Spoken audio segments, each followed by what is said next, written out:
Bom, bom dia a todos. Vamos começar a nossa aula de hoje, certo? Hoje a gente vai conversar um pouquinho sobre modelos, classificação, desenvolvimento das metodologias, certo? De uma forma geral. Só me confirmem aí se vocês estão vendo a tela direitinho. Estamos sim. Ok, então vamos lá. Então, gente, a conversa de hoje vai ser assim um pouquinho sobre a teoria, sobre esses marcos, né, do desenvolvimento das metodologias, o que foi importante em cada época que impulsionou esses estudos, né? E a gente vai estar vendo essas evoluções metodológicas década a década, a partir dos anos 60, que foi onde começou essa sistematização, né, das metodologias. A gente vai estar vendo alguns nomes que foram importantes, alguns fatos que foram importantes, certo? Para vocês entenderem de uma forma ampla como se deu esse processo, né, de evolução dessas propostas até chegar nos dias de hoje. Porque o que a gente tem hoje em dia é muito diferente do que a gente tinha há 60 anos atrás, né? A gente também tem um mundo diferente, a gente tem problemas diferentes, então nada mais justo que a forma de abordar esses problemas também evoluir, né? E a gente, como designer, né, como peça fundamental no processo de solução de problemas da humanidade, é importante que a gente tenha esse conhecimento para saber de onde vem, né, e como a gente pode usar, e até como a gente pode pensar nas situações de forma a modelar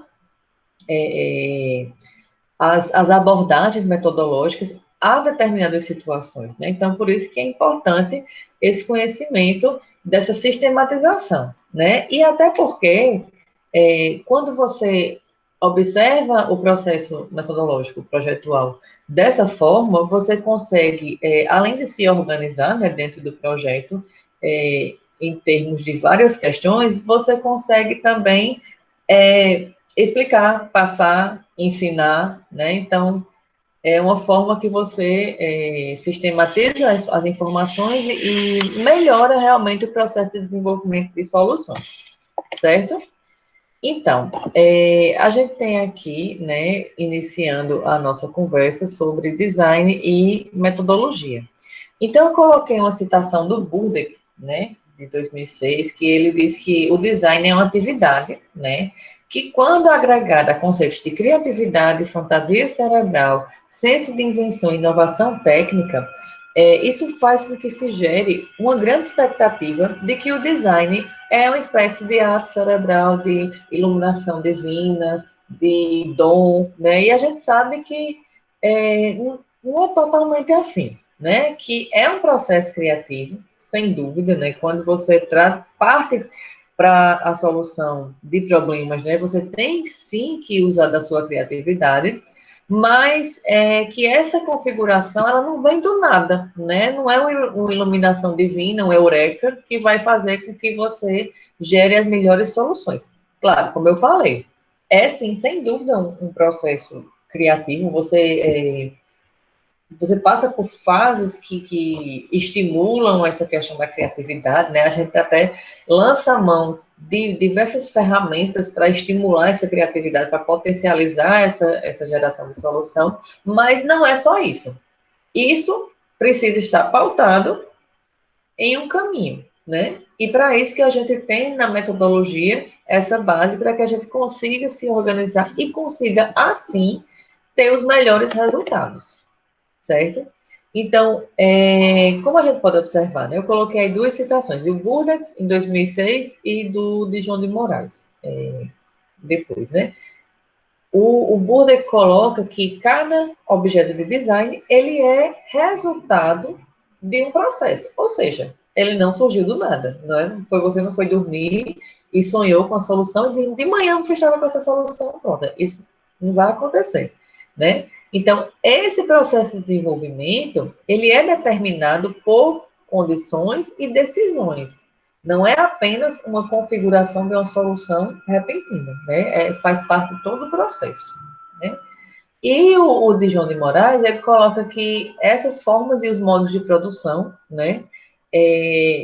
Cada vez mais é indicado que eles não sejam focados apenas em uma forma de solucionar, em uma área, que eles sejam cada vez mais híbridos e transversais, ou seja, que o designer ele possa buscar em outras áreas de conhecimento, né, buscar dessa forma flexível, adaptada e holística, uma forma que consiga fazer incentivar, né, potencializar essa questão de uma metodologia que não tenha mais só um papel específico e pontual, que não seja só um, um caminho linear a ser seguido de olhos fechados, né? Mas que não, que seja um ponto central do projeto, mas que ele tenha, sim, essa capacidade de adaptação, de flexibilidade, né? E que consiga buscar em outras áreas de conhecimento também essas bases para que cada vez mais as soluções elas sejam mais adequadas aos problemas que a gente encontra, né? Então, a gente consegue ver também nesse sentido, né, de você estar sempre tendo uma visão mais ampla, mais aberta, mais flexível, né, com relação ao desenvolvimento de projeto, que o desenvolvimento socioeconômico, tecnológico, cultural, né, mas também fatores como históricos e condição de produção técnica, tem um fator de importância extrema no projeto, né? Vocês percebam, hoje em dia a gente tem a possibilidade de gerar inúmeras soluções, soluções antes nem pensadas, né? Por exemplo, com o advento dos materiais, né?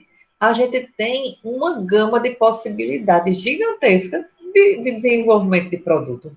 Antigamente, por exemplo, né? O que é que a gente tinha? Eu digo antigamente, né? A gente tinha os materiais ditos tradicionais, né? Que é o quê? Madeira, depois, né? Muito depois a gente teve o vidro, e ferro, né? Inclusive, se vocês pararem para pensar um pouquinho, cada era, né, foi marcada por um material. Tem a era do bronze, a era do ferro, enfim, e assim vai, a idade da pedra, né? Então, o ser humano foi aprendendo a lidar com esses materiais e cada vez mais os objetos que foram criados, né, foram avançando. Então, assim, antigamente, se a gente fosse produzir um carro, né, na época que tinha ferro, que tinha vidro e madeira. A gente, se parar para lembrar, os modelos eram diferentes, né? Aquele modelinho mais quadradinho, mais restrito, a gente não tinha uma potência de motor muito grande, enfim, até se a gente pesquisar essa história de carro, né? A gente vê que os carros, os primeiros, eram extremamente perigosos, principalmente pelo material pelo, que era composto o carro, né? Porque tipo, se tivesse um acidente, o vidro não era temperado, o vidro não era, tinha essas propriedades de se esfacelar, quando quebrasse, ia quebrar em grandes partes e ia matar a pessoa ali, né? Então, com o advento dos materiais, foi possível criar outros modelos com outras tecnologias, coisas mais seguras. Hoje em dia a gente tem carro com airbag, com painel de LED, com, enfim, inúmeras coisas que foram permitidas com o advento dos materiais. E assim acontece em todas as áreas, né? As coisas vão evoluindo, as pesquisas vão sendo feitas, as pessoas vão descobrindo mais coisas.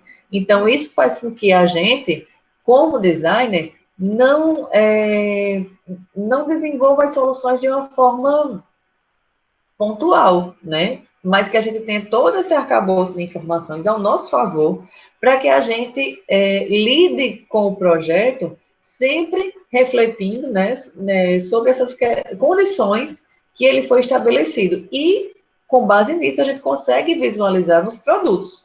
Então, os novos produtos, né, eles têm acabamentos diferenciados, materiais que possibilitam novas tecnologias, e tudo está tão intrinsecamente ligado com essa evolução que a gente vê que a gente não consegue mais resolver os problemas, né? Faz um bom tempo, de uma forma empírica. A gente não consegue fazer, vou fazer isso aqui porque vai ficar bonito. Não dá para ser assim, a gente sabe, né?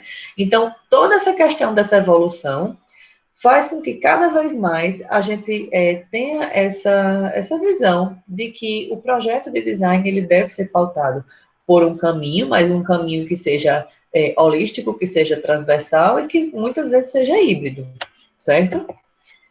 Então, a gente tem, eu coloquei até uma imagem aqui de um conjunto de louça que foi feito para um hotel, né? Isso aí faz muito tempo. Pela escola de Bauhaus, ou de Ulm, escola de Ulm, na Alemanha, que foi após a Bauhaus. Para vocês verem essa questão, né, que eu estava falando, da evolução dos materiais e tecnologias e as formas de você desenvolver produto. Na Idade da Pedra, por exemplo, a gente tinha ferramentas, né, mais rústicas, e a gente tinha formas de objetos diferentes para suprir necessidades naquele momento. Mas com a evolução, foi permitido que a gente fizesse adaptações e adequações para melhor. Por exemplo, a gente saiu de utensílios, né, que às vezes não tinham um acabamento muito igualzinho na época artesanal, de objetos artesanais, e a gente passou, com a evolução dos métodos técnicos, dos processos de fabricação, por exemplo, para um conjunto que se empilhava, ocupava menos espaço, tinha um desenho mais harmônico, enfim, todas essas questões que permitiram essa evolução, né? Então, para aplicar os conhecimentos e a experiência no processo de design, né, o designer, ele tem que ser também, além de um estudioso, né, ele tem que ser curioso para buscar essas soluções e cada vez mais tentar adequar essas soluções à problemática geral do mundo, né? Então, claro, a gente tem um processo, né, metodológico, que a gente tem as etapas para seguir, mas a gente nunca deve esquecer que a gente, em alguns momentos, deve desligar nessas restrições e soluções formais, liberando a mente para a gente conseguir explorar essas novas perspectivas, né? E de uma forma espontânea que vai gerar essas soluções inusitadas. Então, eu coloquei aí uma citação do Loubach, né, que ele diz que quanto mais ampla for essa abordagem, né, e quanto mais você conscientemente conseguir liberar a mente para melhorar a qualidade de vida das pessoas, resolver problemas, etc., né? Quando você consegue organizar sistematicamente, né, esse pensamento de ter uma abordagem ampla, você vai conseguir aumentar as combinações possíveis entre as variáveis do projeto e vai ter a probabilidade maior de chegar a soluções novas e que atendam melhor as condições que foram impostas nesse projeto, né? Alguma dúvida até aqui? Deixa eu voltar aqui na tela. Lavínia colocou isso, eu acho tão feio. O que tu acha feio, mulher? A louça empilhada? Não, esse design de louça eu acho muito feinho, porque essa asa que eles fazem, eu acho que parece muito olho de siri, alguma coisa do gênero, aí fica tão Oh, feio. mulher, eu acho tão bonitinho, as coisinhas tudo empilhadinha, bonitinha. Eu acho essa louça muito feinha, mas não é por mal, não. Eu acho que é porque eu vejo ela assim como uma evolução, né? Que foi assim uma das louças pensadas para ocupar menos espaço em hotéis, né? Que É, sim. precisava ter essa organização. Eu acho que eu vejo muito por esse lado, deve ser isso. Essa parte é muito boa, só que eu sempre vou preferir aquela louça com toque mais vintage mesmo. Eu acho que deixa tudo com uma cara bem diferente. Com É. arabesco, coisa assim. Aí a gente tem as várias abordagens estéticas, né, que a gente pode falar, de evoluções de materiais e tecnologias também. Mas, assim, eu coloquei para ilustrar esse marco, Sim. né, da Não, mas esse ponto organização. é realmente muito interessante. Só tava falando que é feio mesmo. Oh, certo. Até aqui tá tranquilo? Sim. Sim. Pronto. Tranquilo, tranquilo. Vou voltar lá para outra tela.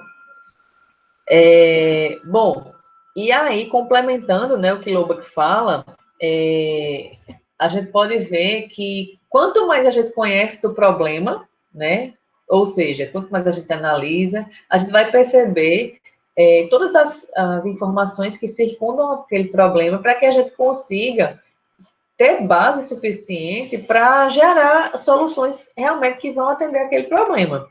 Então, por isso que é importante no processo de projeto de design que a gente tenha em mente, né, essas questões de que a gente precisa ter uma mente aberta para várias áreas e para uma coisa mais flexível, que a gente precisa lançar mão dos nossos conhecimentos e também buscar conhecimentos em outras áreas, né, é importante, e que a gente realmente cai em campo para analisar todas essas informações, né? Até esses marcos históricos, como o Boncic coloca, né? Fazer análise sincrônica, análise diacrônica, para que a gente consiga se cercar dessas informações e aplicá-las de uma forma que a gente consiga extrair o melhor, né? Que a gente consiga, a partir desse conhecimento, extrair as melhores soluções. E aí volta a bater na tecla, né?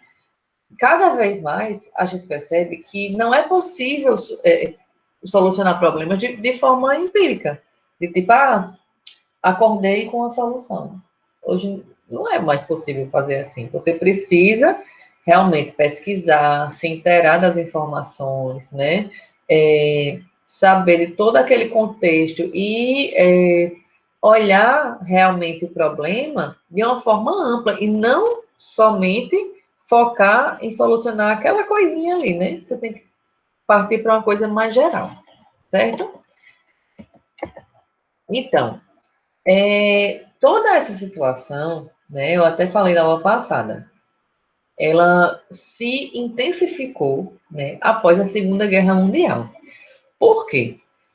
Tanto na Segunda Guerra Mundial, assim, teve muita pesquisa para questão de armamento, logística, inteligência artificial, né, corrida espacial, que foi necessário, né, que caíssem em campo para essa discussão mais sistematizada de processo de desenvolvimento de produtos, né? Eu até falei, a questão da ergonomia foi muito estudada e teve avanços incríveis, né? Então, o design também, né? E o que a gente viu? Que nessa época, né, começou a ter uma grande concorrência nos países, né, de uma forma geral. E nessa época também, né, foram intensificados os estudos e a utilização, né, da internet, dos computadores, foi tudo começando aí, e isso fez com que cada vez mais, com o compartilhamento de informações, né, essa concorrência entre os países aumentasse, né? E o que hoje a gente vê como uma coisa muito normal, que é a globalização, nessa época foi uma corrida maluca. E o designer, ele não pode ficar parado só olhando, né? O que é estava acontecendo no mundo. Ele teve que se adaptar e ele teve que correr atrás de usar de forma positiva o que estava sendo descoberto e implementado naquela época, né? Então, nessa situação, né, que estava tudo tendo uma evolução muito mais rápida, né? As informações estavam correndo de uma forma mais rápida, o comércio estava sendo ampliado, então o designer não podia ficar parado no tempo só olhando, né? Então ele viu que ele precisava se adaptar a condições diferentes, né? Não, ele não poderia mais praticar esses métodos de configuração, de desenvolvimento de problema de uma forma muito subjetiva ou emocional, tipo, quero que fique bonito porque é meu gosto, né? Isso não podia mais acontecer. Claro que a gente sabe, abrindo parênteses, né? O designer, o designer, a pessoa que está projetando, né? Ele tem um papel fundamental, como eu falei, né? A gente pode ter 20 pessoas resolvendo o mesmo problema, que a gente vai ter 20 soluções diferentes. Mas isso não quer dizer que é somente a vontade dele que vai sobressair, né? Tem todo um arcabouço de informações por trás que vai fazer com que ele chegue àquela solução, né? Então, foi vendo cada vez mais que essa forma subjetiva e emocional não ia dar em grandes resultados, né? Até porque, nessa época, né, o grande boom das empresas era a questão da racionalização do projeto e a construção e o desenvolvimento de novos processos de fabricação e de materiais também. Então, foi visto, né, que era necessário que os designers eles unissem, né, essa forma de trabalhar com métodos científicos também integrados no projeto. Por quê? Se eles não fizessem isso, se fosse uma forma muito artística de fazer, as indústrias, as empresas não iam levar eles muito a sério, né? Eles precisavam dominar jargões da indústria, eles precisavam sistematizar o processo de elaboração de solução, articulado com processos de fabricação, para que as empresas também fossem parceiras nesse diálogo, eles conseguissem dialogar com as empresas, né, para quem eles estavam desenvolvendo, de uma forma mais horizontalizada, né? E nesse sentido, particularmente, né, um marco histórico, nesse sentido de sistematização metodológica para o design industrial, um ponto fundamental foi a Escola Superior da Forma, a AD1, né? Que é a sigla, eu não vou saber falar o nome em alemão, mas a sigla é HFG, né, D1. Eu coloquei no próximo slide, no outro slide, a palavra, né, em alemão, mas eu não vou conseguir falar, tá? Mas essa escola, que, traduzindo, né, é uma escola superior da forma, na cidade de Ulm, na Alemanha, ela teve um papel fundamental nessa sistematização da metodologia, para que a metodologia conseguisse ser ensinável, aprendível e aplicável, certo? Então, nesse sentido, a gente viu que a metodologia, né, como eu venho tocando nessa tecla, ela não podia mais ser vista como uma forma precisa linear. A metodologia, né, cada vez mais, ela precisava, né, ser composta também por uma constante intervenção de feedbacks, né, ou seja, você não podia só ir em frente, em frente, em frente e esperar o fracasso acontecer, né? Você constantemente teria que estar revisando, teria que estar olhando ao redor, olhando de uma forma mais ampla, né? Para que cada vez e modelando a situação. Né? Então, isso, de acordo com a evolução das metodologias, foi sendo visto, né? Que você não podia só seguir ali, mas que você precisava ter esse caminho, né? Por quê? Porque, como eu coloquei a citação do Burdick, né? Toda teoria e metodologia do design são reflexos objetivos dos esforços que se destinam a otimizar métodos, regras e critérios, né? E com isso, como eu tinha falado, o design, ele poderá ser pesquisado, avaliado e também melhorado, ou seja, ele poderá ser aprendível e ensinável. Então, uma visão mais próxima, de acordo com o Burdick, né, mostra que o desenvolvimento da teoria e o método também, eles são pautados por essas condições históricas, culturais e sociais, que é o que a gente tinha falado, né? Todas essas questões que envolvem o problema, esses avanços tecnológicos, tanto de questões históricas, políticas, materiais, processo de fabricação, tudo isso vai influenciar fortemente no desenvolvimento dos objetos e das soluções. Mas que isso, né, deve ser pautado por uma metodologia que deve ser passível de registro, mas que não seja uma coisa engessada. Então, quando você investe nessa organização de projeto, ou seja, quando você pensa no processo metodológico, né, você consegue ver que isso vai estar diretamente ligado ao seu resultado final, né? Ou seja, não mais resolver os problemas de uma forma empírica e subjetiva, mas pautados num processo, né? E que isso vai fazer toda a diferença no seu final. E tendo em mente, né, que essa metodologia passível de adaptação e modelagem, né, organizada e registrada, você consegue realmente pesquisar, avaliar, melhorar o processo para as próximas vezes, né? A gente vai falar mais à frente sobre cronograma, né? Tem até um cronograma que eu gosto muito de usar, que é o cronograma de Gantt, e tem tanto no livro do Baxter, como da Ana Veronica Pazmin, uma partezinha falando sobre o cronograma e a importância desse cronograma, né? Eu estou falando de cronograma porque ele tem uma relação direta com o processo metodológico, né? Por quê? Porque ele ajuda nessa questão do registro para que você possa avaliar esse seu processo, né? E estudar para ver, bom, teve uma parte que deu problema. O que foi que aconteceu? Aconteceu isso, isso, isso. Então, se isso está registrado de uma forma sistemática, eu consigo enxergar o erro e eu consigo consertar para as próximas vezes.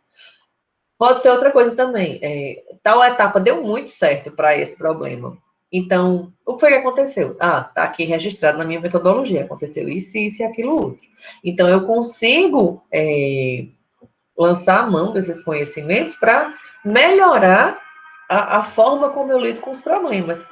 E isso, como eu falei, começou a ser sistematizado, né, pela escola de Uni, e que foi um dos grandes marcos dessa evolução, né, do processo metodológico, de ele sair de uma visão subjetiva, emocional, né, de forma empírica, para um processo sistematizado, né, pautado em um caminho, né, que foi cada vez mais sendo visto que não precisava exatamente ser uma função linear, mas que sim era necessário que houvesse esse registro para que pudesse cada dia ser melhorado, certo?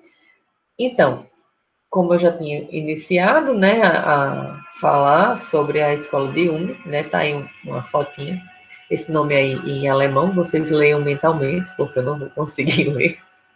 Ela foi uma escola de design na cidade de Ulm, na Alemanha, né, fundada em 53, e que ela influenciou fortemente a teoria e prática e o ensino do design, assim como a comunicação visual de diversas formas.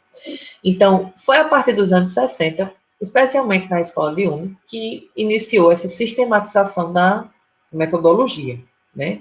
E, como a gente tinha falado anteriormente, né, uma das grandes motivações para isso foi justamente os avanços tecnológicos, a globalização e, com isso, o aumento da tarefa que foi dada aos designers a partir dessa época, né? Então, de todos os campos que a escola de Ulm, ela atuava, né, o da metodologia, sem a sistematização, né, iniciada lá, não seria possível, talvez, né? Então, esse pensamento sistemático sobre problematização, né, análise dos métodos, análise das formas de trabalhar, justificativa, escolha de alternativa, então, tudo isso fez com que fosse, nessa época, né, cada vez mais gerado esse repertório da profissão do design. Então, as coisas passaram a não ser mais de uma forma tão artística e subjetiva, e passaram a ser de uma forma mais sistematizada para que houvesse, como eu falei, aquela conversa horizontal lá com as indústrias e o design começasse a ser levado mais a sério, né? Então, a escola de Uni foi a primeira escola de design que se organizou conscientemente, né, nessa tradição histórico e intelectual desse pensamento moderno, né? Ela foi sucessora da Bauhaus nos seus métodos de ensino, né? Dessas disciplinas lecionadas, vários alunos da Bauhaus se tornaram professores, né, da escola de Ulm, e essas questões foram bastante investigadas e estudadas, e nessa época, né, iniciou-se o pensamento de que o design tinha um importante papel social a desempenhar, não era só deixar as coisas bonitas, né, era muito mais do que isso. Então, essa parte da escola de Ulm e de Bauhaus, vocês vão estudar mais na história do design, né? Eu creio que vocês já estão pagando essa disciplina? Deixa eu voltar aqui para a tela. Me contem aí, vocês já estão pagando, a história do design, vocês estão pagando para Capretes? Vocês já chegaram nessa parte aí, das escolas de design? Ainda não, tá. Então, não vou nem me aprofundar muito, certo? Vocês depois veem essa parte, mas só é importante saber que elas foram, tanto o Bauhaus quanto a escola de Ulm, foram importantes nessa questão da sistematização do pensamento metodológico, certo? Foi um marco aí histórico. Tá tranquilo até aqui? Tranquilo? Sim. Assim, professor. Ok. Então, vamos continuar. Então, esse trecho aí, né, tem de uma forma bem explicadinha lá no livro do Burdach. Eu só tenho ele em PDF, mas eu acho que eu disponibilizei para vocês, certo? Foi visto, né, que por meio dessa discussão intensa lá na escola de Ulm, né, o design se tornou, como eu tinha falado, né, quase que pela primeira vez, ensinável e aprendível e, com isso, comunicável. Então, como isso foi importante para a evolução do design, né? A gente passou de um processo que era mais artístico, que era mais artesanal, né? Isso voltando muito tempo, né? Para uma forma de fazer design que era sistemática. E assim, a gente conseguia falar sobre isso e conseguia, vamos dizer assim, vender nosso produto de forma que as outras pessoas entendessem, né? Então, isso foi um marco muito importante para essa questão da evolução metodológica, certo?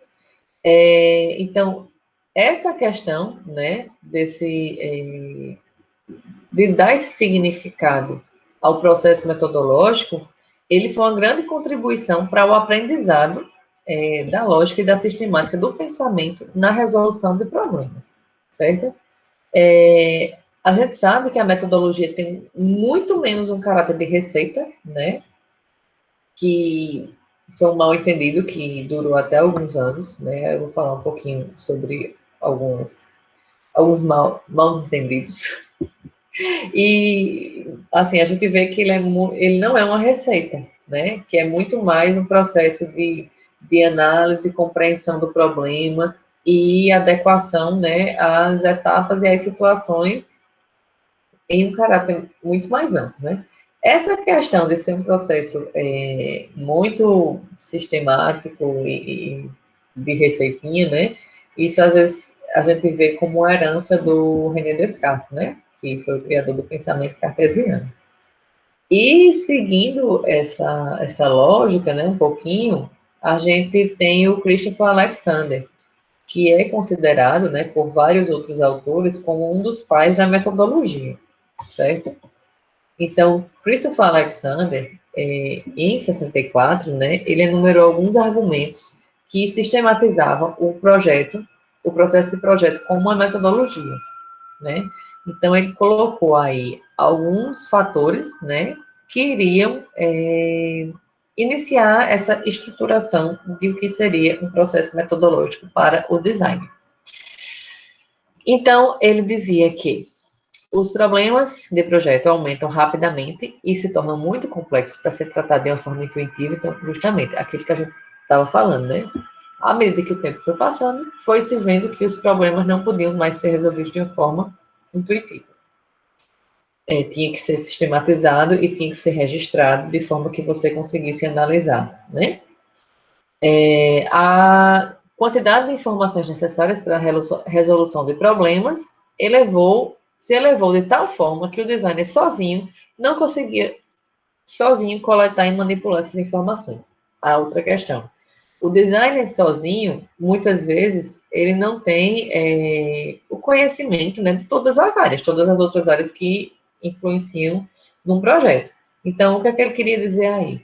Que era necessário que fosse buscado em outras áreas de conhecimento, né, essa transversalidade, né, para que as soluções pudessem ser mais ricas, né? Por exemplo, a gente tem, agora recente, a gente está desenvolvendo muitos projetos com o pessoal da medicina, né? A gente não eu sou designer, eu não sou formada em medicina. Então, tem vários conhecimentos que eu não tenho. Aí, o que é que eu faço? Eu tenho que buscar nas outras áreas, né, parcerias e contribuições para que eu consiga gerar essas soluções da melhor forma, porque eu sozinha não consigo. Então, era nesse ponto que ele queria tocar, certo? E ele diz que a espécie dos problemas de projeto, comparado a épocas anteriores, vem se modificando em ritmo acelerado, de forma que se torna cada vez mais raro poder se valer de experiências anteriores. Né? Até eu juntei em três os quatro argumentos dele, que tem uns que são bem similares. Então, o que é que ele diz aí? Que as coisas estão evoluindo rapidamente e que cada vez mais a gente precisa registrar esses passos que a gente trilha, mas que nem sempre esses passos vão ser iguais para todos os problemas, né? Que cada situação é única e que a gente tem que buscar essas análises e esse conhecimento em torno do nosso problema para que a gente consiga resolver eles, não como uma receita de bolo, mas cada um da sua forma específica, né, e mais adequada, certo? Então, o Christopher Alexander, ele se dirigia especialmente, né, à problemática da forma e do contexto. Então, se a gente for olhar de uma forma histórica e científica, né, a gente vê que o método do Christopher Alexander era uma divisão mais cartesiana, né, dos problemas. Então, o rigor metodológico dessa decomposição e composição dos processos de projeto ocasionou que, na década de 70, esse processo ele fosse pensado a ser desenvolvido de uma forma, como é que eu posso dizer, meu Deus, eletrônica. Foi que as pessoas pensaram, né, de forma equivocada, que, como ele tinha estabelecido essa sistematização, né, da forma de resolver problema, e, na mesma época, estava tendo esse avanço tecnológico dos computadores e tal, que isso podia ser feito de forma eletrônica, de forma automática, né? E isso foi uma coisa muito equivocada que aconteceu na época. Porque como é que você vai pegar uma solução que foi dada para um problema X e vai aplicar num problema Y, sendo que o problema Y é completamente diferente do problema X, né?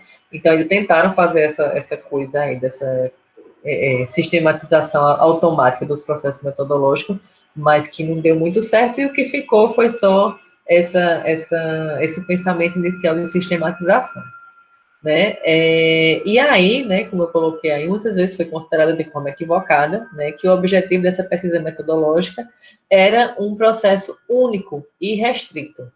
Então, nesse aspecto, né, não se levou em conta que problemas diferentes precisavam de métodos diferentes e que a gente precisava se fazer essa pergunta crucial no início, né, que seria: qual método deve ser empregado para qual problema? E não um único método para todos os problemas. Que foi uma questão, como eu coloquei aí, equivocada que aconteceu, né? Que por mais que você sistematize uma forma bacana de trabalhar, ela nem sempre vai servir para tudo, né? Então, ainda colocaram isso em prática aí, mas não deu muito certo, não. Essa sistematização aí do Alexander, né? Então, o método dele, né, ele se dirigia especialmente à problemática e às formas do contexto, à inclusão e o racionalismo do design, originário das ciências formais, da matemática e da lógica. Nesse sentido, ele até lembra um pouquinho Bruno Munari nessa questão de dividir problemas, né? Então, a proposta dele era dividir problemas complexos de design em seus componentes e, assim, encontrar um caminho para soluções concretas. E aí ele desenvolveu esse método, né, do problema que poderia ser estruturado de forma que fosse desenvolvido por essa composição hierárquica. Então, nesse sentido, né, ele foi desenvolvido esse método, né, que se mostrou válido para a prática do design industrial, só que foi vendo que, como eu falei, né, tinha limite, e esse contexto foi alterado. Até essa forma sistemática do Alexander de lidar com problemas, né, foi muito utilizado na contribuição para o desenvolvimento da linguagem de padrões, né? Se vocês forem colocar na Wikipédia, né, o nome do Christopher Alexander, vocês vão ver que a linguagem de padrões que ele desenvolveu, né, que é a tecnologia da Wiki, foi originário do trabalho dele, né? Então, ele influenciou em muita coisa, desenvolvimento de software, desenvolvimento de forma de lidar com problemas, mas que foi visto que não era a receitinha de bolo, né, como as pessoas estavam supondo naquela época, e que precisava realmente, né, como eu coloquei no slide anterior, pensar qual método deve ser empregado para cada problema.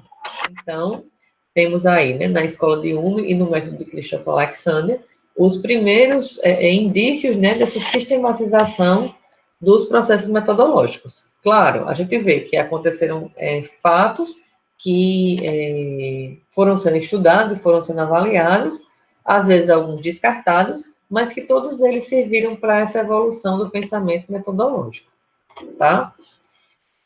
Até aqui tranquilo, gente? Vou voltar aqui para a tela, que eu saio da tela e não vejo mais vocês. Ok, beleza. Deixa eu voltar aqui. Então, os autores que falam sobre metodologia, né, eles chamam esses trabalhos de pesquisa e sistematização nos anos 60, né, de pesquisa de sistemas de primeira geração, né? E esses trabalhos, eles foram de metodologia, né, aplicados ao design, eles, como eu falei, iniciaram nos anos 60, principalmente lá nos países que ele coloca, né, no âmbito anglo-saxônico, ou seja, países ali ligados ao Reino Unido, né, de língua inglesa.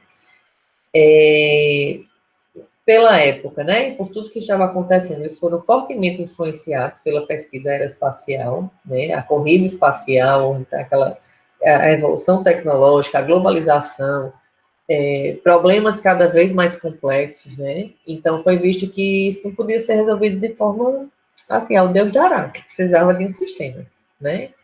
E o Ross Hittel, em 73, ele designou esse início como pesquisa de sistemas de primeira geração, cujo fundamento era de que era possível dividir o processo de projeto em alguns passos. Ou seja, eles começaram a pensar como a escola de Ulm, como o Christopher Alexander, né? Várias outras pessoas começaram a pensar nessa forma não subjetiva de resolver os problemas. Então, ou seja, opa, peraí, a gente não pode mais fazer isso como a gente come da telha. Então, vamos colocar aqui no papel quais são os passos que, de uma forma bem generalista, a gente precisa seguir para que a gente encontre soluções de uma forma mais viável, levando em consideração tudo que está acontecendo no universo, né? E que a gente consiga unir essas informações de uma forma sistemática para conseguir organizar o pensamento e gerar as melhores soluções possíveis. Então, uma das primeiras formas dessa organização foi nesses 6 passos. E se vocês prestarem atenção em como se dava esses 6 passos, com uma fórmula, não, se lembra que não é receita de bolo, mas uma fórmula genérica de você tratar a metodologia, né? Que basicamente todas as que a gente vai ver, né, vão ser pautadas basicamente nesses passos. Né? Então, apesar de não ser uma receita de bolo, apesar de nenhuma metodologia perfeita, nenhuma, apesar de nenhuma vai ser adequada para todos os problemas, a gente tem uma forma básica de lidar. Ou seja, a gente tem que fazer a compreensão do problema, problematização, análise do problema, enfim, cada autor vai chamar do seu jeito, mas a gente tem que entender o problema, né? Entendendo o problema, a gente sozinho, como foi falado, a gente não consegue resolver tudo aquilo só com o nosso repertório. A gente tem que fazer o quê? A gente tem que ir atrás de informações, a gente tem que coletar essas informações e analisar, né?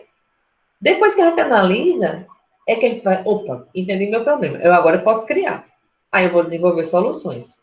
Quando eu desenvolvo a solução, eu vou avaliar. Eu não vou pegar a primeira solução que eu desenvolvi e lançar no mercado. Né? Eu preciso avaliar e reavaliar. E depois eu vou testar, né? Que tiver avaliado, eu vou testar e vou jogar para o mercado. Basicamente, é isso. E isso vem sendo estudado desde a década de 60, que foi visto que a metodologia precisava ser sistematizada, existiam alguns passos fundamentais e que era importante a gente saber que não é uma receita de bolo, certo? Então, esses foram os passos que o Hittel, aí, em 73, designou, né, como metodologias de primeira geração.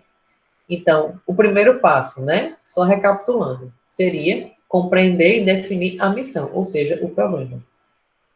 Essa problematização tem que ser feita de forma cuidadosa, né? Porque é a partir daí que você vai fazer tudo, né? É condição para todos que se seguem. E a partir desse entendimento do problema, você vai partir para a coleta de informações, né? Que é uma fase que a gente vai fazer um processo de imersão, como coloca o Design Thinking, né? Um processo de imersão na problemática para a gente entender realmente do que se trata e assim a gente vê todas as possibilidades, né, questões que envolvem esse nosso problema. Tendo esses dados, a gente vai conseguir analisar essas informações e vai perceber, como ele coloca, a ligação entre as informações da situação atual e a missão, ou seja, o problema, quando forem comparados. Partindo dessa análise, a gente vai ter diretrizes de projeto, né, ou seja, requisitos e parâmetros que vão guiar o desenvolvimento de solução, né? Ele até coloca aí que é uma fase de frustrações, né? Porque às vezes você vai pesquisando, você vai investindo aí na pesquisa e quando você vai gerar a solução, você fica, opa, mas espera aí, faltou alguma coisa, faltou alguma informação. Então, às vezes dá uma certa frustração porque você tem que voltar. Mas voltar é extremamente necessário para que você consiga se carregar de informações suficientes para gerar soluções melhores, né? E é nessa etapa que você consegue ver grandes saltos criativos, né? E essa fase, o interessante, o ideal é que você termine com algumas soluções para que você consiga avaliar na próxima, né? Então, na próxima seria avalie, reavalie as alternativas e decida por uma ou por várias, né, soluções. E é nessa fase que você vai lançar a mão, né, dos conhecimentos sobre processos, né, mais complexos, validações, e que esse embasamento e cercar o problema e a solução, né, com essas questões, faz com que você consiga ter uma imagem mais concreta, né, mais correta da sua solução. E, por fim, você vai testar a solução, você vai detalhar a solução que você criou, vai testar e vai implementar, né? A solução vai ser testada e entregue ao tomador de decisão, seja a indústria, o empresário, quem está ali contratando, para que ele possa decidir sobre essa implementação da solução gerada por você. Então, veja que, apesar de não ser uma receita de bolo, que isso fique bem claro, é um processo que tem nuances semelhantes nessas fases, né? Você começa de um problema, você tem que analisar, você deve colocar alguns limites aí na sua pesquisa, para não virar uma bola de neve, né? Obviamente. Você vai criar soluções, você vai avaliar e você vai depois testar e implementar. Vocês vão ver que todos os metodólogos, eles vão, como eu falei, dar nomes diferentes, dar fases, subfases, ferramentas diferenciadas, mas o processo geralzão é desde os anos 60, que é basicamente isso aí. Certo? Tranquilo? É muito semelhante. Você vê, assim, que as coisas desenvolvidas lá na década de 60, né? Aí hoje em dia o povo diz, oh, é novo, novidade. É nada, é evolução. E isso é muito importante a gente ver, né? Essa evolução aos novos tempos, às novas tecnologias, às políticas, enfim, a sociedade como um todo. Isso tudo que é importante a gente conhecer, né? E por isso que é importante a gente ver essa evolução para que a gente possa Brown. Mas eu gosto das ferramentas dele, bichinho. Então, é importante para a gente ver e ter essa consciência, né, como designer, de o que a gente vai usar em qual situação. Ô, minha gente, nem é. Vocês vão ver que eu gosto das ferramentas dele. Sabe o que é?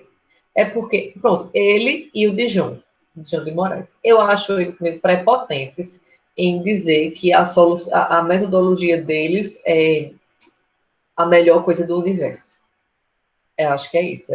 O que me incomoda é essa prepotência. Que, assim, às vezes, eu sei que, por exemplo, como eu falei, né? Eu adoro o Baxter. Eu adoro o Lubbock, pela forma como eles trabalham. Mas eles não são perfeitos. Eles têm falhas. Eles têm lacunas. Eles têm coisas assim que talvez hoje em dia não se apliquem mais, né? Justamente por essa evolução. Mas a minha implicância, como eu falei, é mais por essa questão de eles dizerem que a minha metodologia é a melhor do mundo. Olha, eu poderia ter uma implicância maior com o Dijon desse livro aqui. Tem as coisas interessantes? Tem. Tem coisa que dá para aproveitar? Tem também. Mas também a forma, às vezes, como ele escreve, sabe, dizendo que vai ser um quebra de paradigmas, a metodologia, o metaprojeto dele, né, como ele coloca, meu Deus, a salvação da humanidade, talvez isso tenha que ser analisado de uma forma crítica, né, por nós que vamos utilizar dessas metodologias para desenvolver projetos. O Brown, acho que é muito por esse mantra que foi criado, né, de, eu consigo resolver tudo através do design thinking de uma forma caldo de cana.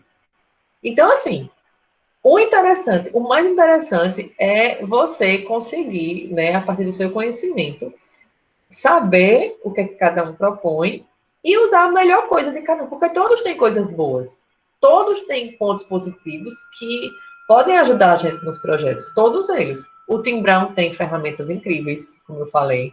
O Dijon, eu até boto várias citações dele nesse processo, que ele fala muito dessa questão da evolução metodológica, né? E eles têm pontos positivos também, né? É muito uma questão pessoal. E que vocês, à medida que forem conhecendo mais e forem amadurecendo esse pensamento sobre metodologia, vocês vão ter também a visão crítica de vocês. Vocês vão ter também os seus autores preferidos e os preteridos, né? Então, assim, não é porque também eu não gosto de Tim Brown que é obrigado vocês a não gostarem, não. Vocês podem adorar ele, para mim tá ótimo. Eu não tenho nenhum problema com isso. O que eu quero que vocês tenham é a visão crítica. É conhecer para poder criticar. Quem foi que colocou na aula passada, eu acho, uma frase que eu ia levar para a vida, ranço justificado? Foi alguma coisa assim, não sei se foi Lavínia, foi alguém que colocou, que tinha que conhecer para odiar, né? Acho que foi você, Lavínia. Era alguma coisa assim, não, eu tenho um ranço, mas eu tenho um ranço justificado, né? Por isso, por isso, por isso. Então, assim, eu acho importante que vocês conheçam para gostar e para desgostar. E não é obrigado, porque eu tenho um pensamento, vocês têm esse mesmo pensamento, porque não odeio, não odeio, eu só implico, eu implico. Eu implico, assim. Mas, assim, é importante que, como é inviável jogar fora a água suja, a bacia e o menino junto. A gente joga só água suja e guarda o resto. Exatamente. Então, a gente tem que guardar o que é bom. Pois é. Então, assim, acho que eu até comentei com vocês, né? Que eu estava na minha pesquisa do doutorado, claro, não tem muito a ver com metodologia, né? Minha pesquisa de doutorado é o desenvolvimento de um polímero condutor dentro de uma manta eletrofiada para aplicações tecnológicas. Então, é uma coisa bem diferente de metodologia. Mas eu gosto, como curiosa do design, né? Eu gosto de pesquisar sobre metodologia. E gosto de saber o que é que cada autor vai trazer para a minha pesquisa, né? Quando eu estiver pesquisando. E eu fui no começo da pesquisa, né? Quando eu tinha que escrever a introdução, que eu ia justificar essa inserção do design no estudo da ciência dos materiais, né? E aí eu fui olhar nos autores que eu conheço, né? O que é que eles traziam sobre esse conhecimento, essa importância do estudo dos materiais no desenvolvimento de projetos de design. O Baxter, que eu adoro, menina, olha, passa longe, fala quase nada.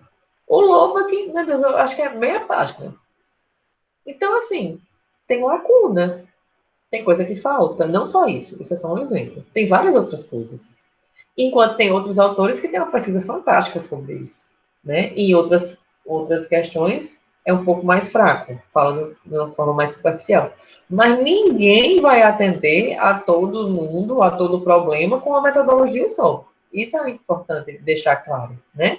E o importante mesmo é que vocês conheçam todo mundo e saber onde pesquisar. Não é obrigado você decorar, porque aqui a gente não vai trabalhar com decoreba, decorar. Ao total tem tantas fases, flexível, tem feedback, tem não sei o que, babá, não. É importante que você saiba qual é a abordagem de cada um, o que é que cada um pode trazer de importante e como você vai poder usar isso nos seus projetos, né? Como eu venho falando, nem todo projeto é igual, nem toda forma de abordagem vai ser igual de jeito nenhum. Então, Como é que eu posso usar o melhor dos mundos no meu projeto? Conhecendo e buscando em cada um o que for interessante. Então, por exemplo, eu posso usar essa coisa genérica, né? Eu sei que eu preciso entender o problema, eu sei que eu preciso analisar, eu sei que eu preciso ter requisitos projetuais, eu sei que eu preciso criar e eu sei que eu preciso validar para poder implementar. Eu sei desses passos básicos. Mas, autor fulano de tal, tem umas etapas de análise que eu acho que se encaixa bem aqui no meu projeto. A análise de público dele é assim, assim, assado. E autor tal tem uma ferramenta que vai me ajudar nessa pesquisa e nessa análise. Então, o que é que eu faço? Eu junto todo mundo. E aí eu sistematizo uma metodologia híbrida, flexível, né, sabendo que ela pode ser modelada, e assim eu consigo ter os melhores resultados. Porque do que é que adianta eu ter um autor que eu adore e eu colocar a metodologia dele proposta tal e qual, e ela não me atender em questões que eu vejo que são importantes para o meu projeto?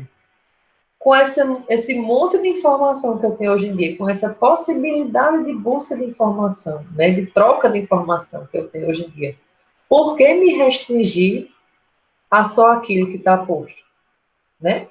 Então, por isso, qual o intuito maior que eu quero dessa disciplina? É que vocês conheçam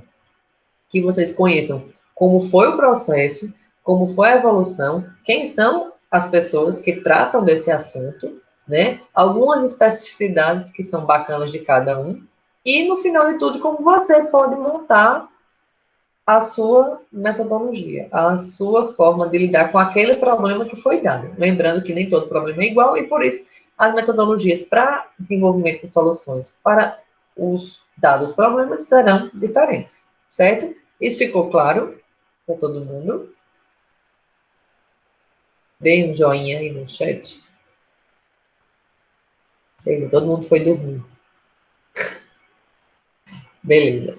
Então, eu vou voltar aqui para a tela. A gente vai falar um pouquinho sobre os marcos em algumas décadas e alguns nomes importantes em cada década. Certo? Acordados, graças a Deus.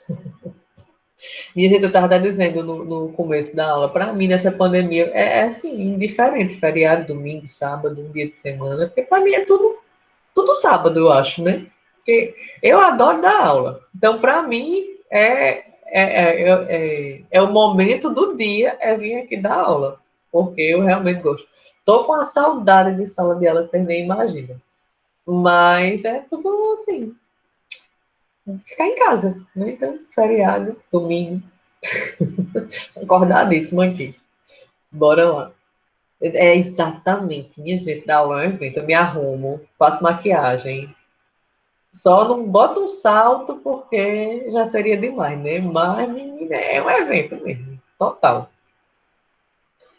Então, vamos lá. Vamos ver aqui a evolução dos métodos. Então, na década de 60, como a gente viu, né? Os métodos utilizados eram de corte dedutivo, ou seja, dividir o problema em 1000 pedacinhos e ia resolvendo ali o que dava, né?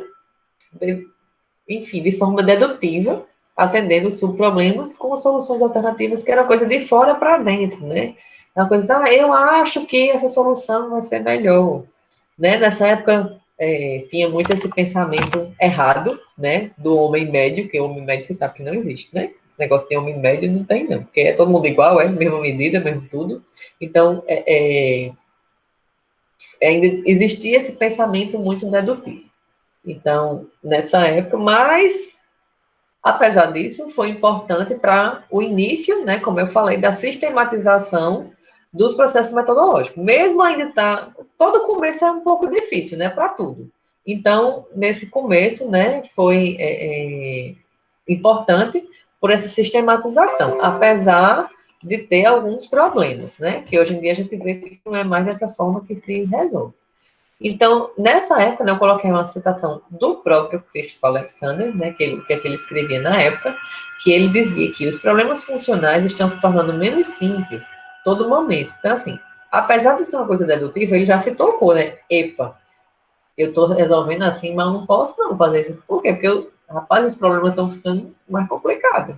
Então, de uma forma dedutiva, não vai dar, não. Assim, comecei assim, mas isso tem que evoluir, né? E aí ele apontava para essa dificuldade que os designers tinham nessa época, né, de resolver todo e qualquer problema com o seu conhecimento, com o seu próprio repertório. Então, ele criticava que o designer, ele às vezes não entendia claramente o problema, ele não ia buscar em outra área de conhecimento o que ele realmente precisava, e aí ele recuava e dava uma solução para aquele que ele conseguia dar, né? E aí ele coloca que o problema, por conta da sua complexidade, permanecia não resolvido. Por quê? Porque ele viu um problema que ele não conseguia resolver, aí ele voltava para o que ele conseguia resolver e resolvia de forma, né, mais dedutiva. E hoje que ele fala na década de 60, certo, gente? Hoje, mais e mais problemas de design estão alcançando níveis insolúveis de complexidade. E apesar da simplicidade superficial de alguns problemas, mesmo estes têm um background de necessidades e atividades que estão se tornando muito complexas para serem resolvidas de forma intuitiva. Ou seja, ele tinha sistematizado um negócio lá, né, de acordo com o que ele achava que tinha que ser, muito baseado, né, no método cartesiano, mas ele começou a ter a consciência de dizer, epa, não é assim, esse negócio não vai funcionar direito se eu ficar assim na minha receitinha de bolo. Então, vamos evoluir, né? Então, ele enumerou, né, alguns argumentos, como a gente viu, para a metodologia do design, que comentavam, né, sobre essa complexidade dos problemas e essa forma intuitiva com os quais eles eram antes resolvidos. Ou seja, ele sistematizou o negócio, ele deu uma melhorada, porque antes era de uma forma muito artística, arbitrária e tal, subjetiva, mas mesmo assim ele viu que o negócio não era assim, né? Precisava dar uma melhorada. Mas vamos em frente. E aí, tem alguns nomes importantes, né? Aí, que estão dispostos aí no slide, que se destacaram com propostas metodológicas na década de 60. Então, todo mundo, né? O Alexander foi considerado o pai, mas vários outros foram dizendo, epa, vamos sistematizar aqui o negócio, vamos escrever sobre isso e vamos publicar. Vamos, beleza? Foi importante? Foi sim, mas precisamos evoluir. Aí, na década de 70, né, iniciou-se essa nova orientação, porque foi vendo, né, esse negócio muito dedutivo, assim, corte de problema que eu não consigo resolver, não está dando certo, não. Vamos trabalhar de uma forma mais indutiva, ou seja, foi começada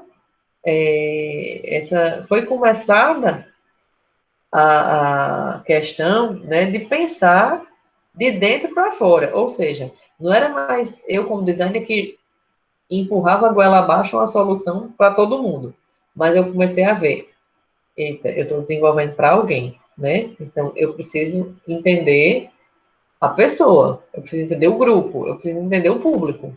Então, para quem eu estou fazendo esse negócio, né? E como é que essas pessoas vão reagir a isso? Então, não é a forma só que eu penso que vai importar, mas eu preciso começar a pensar nas pessoas para quem eu estou projetando. E foi a partir da década de 70 que isso começou, né? Então, o Burdick coloca que até os anos 70, os métodos empregados eram orientados de uma forma dedutiva, ou seja, era desenvolvido para um problema geral, uma solução especial, de fora para dentro.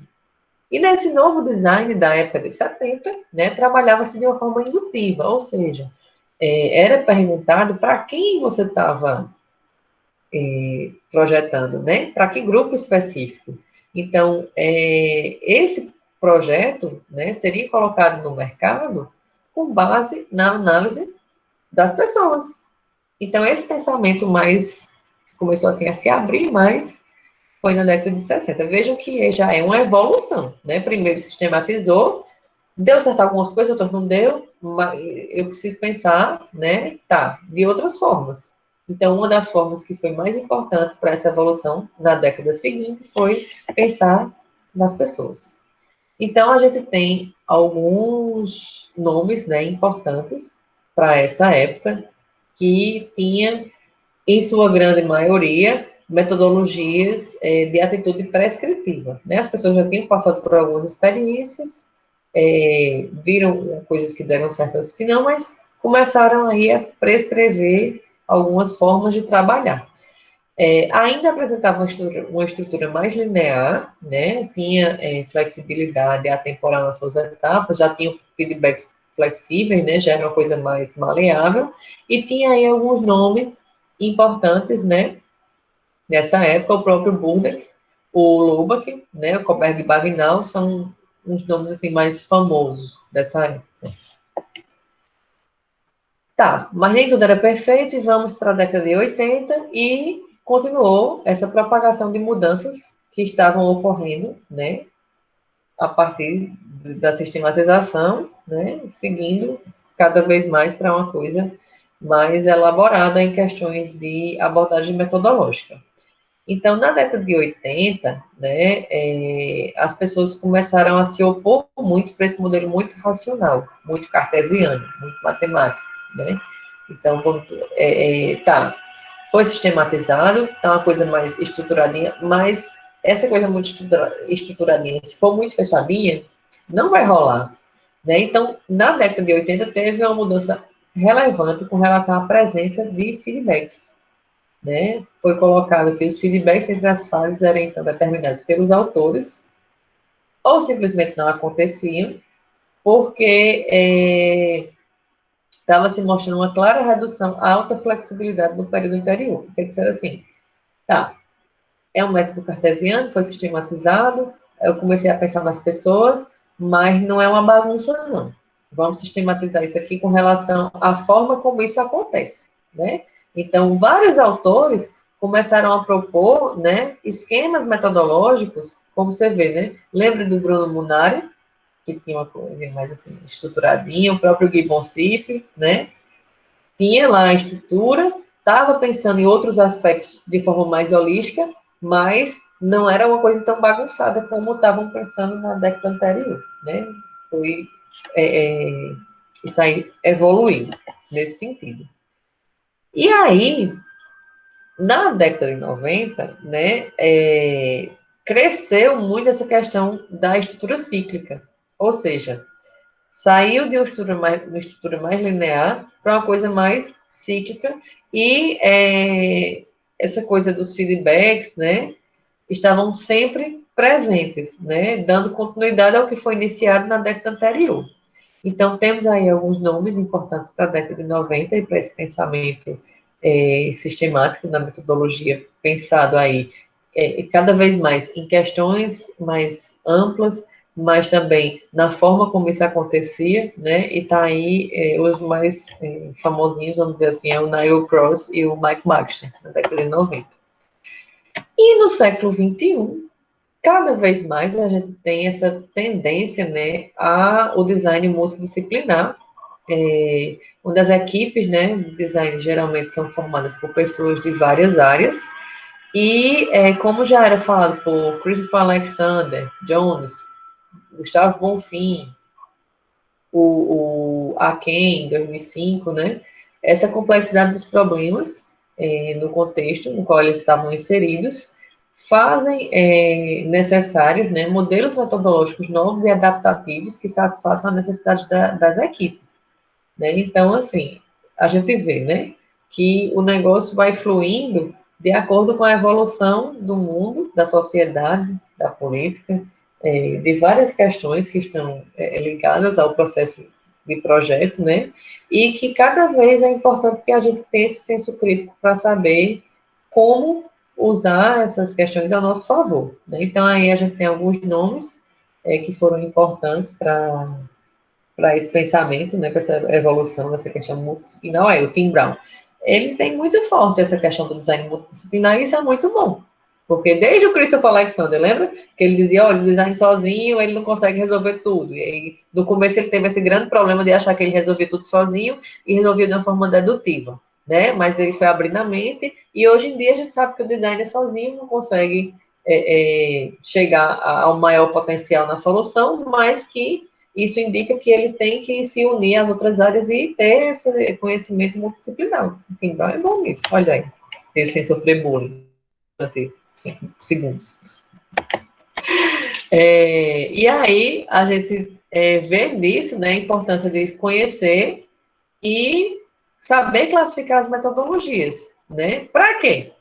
para que a gente consiga sistematizar esse planejamento inicial do projeto, que é fundamental para todo projeto. Você não pode começar um projeto sem saber para onde ir, como diz o Mike Bach, né? Você não pode mergulhar lá no vazio, você tem que ter um caminho, para que você consiga conhecer métodos, técnicas, ferramentas, ou seja, lançar mão de instrumentos para conseguir balizar esse processo, para que com isso você consiga obter os melhores resultados possíveis foi ótimo, possíveis, e que com isso você consiga registrar, documentar, para que você consiga avaliar o processo que você percorreu e assim conseguir melhorar isso para futuros projetos, certo?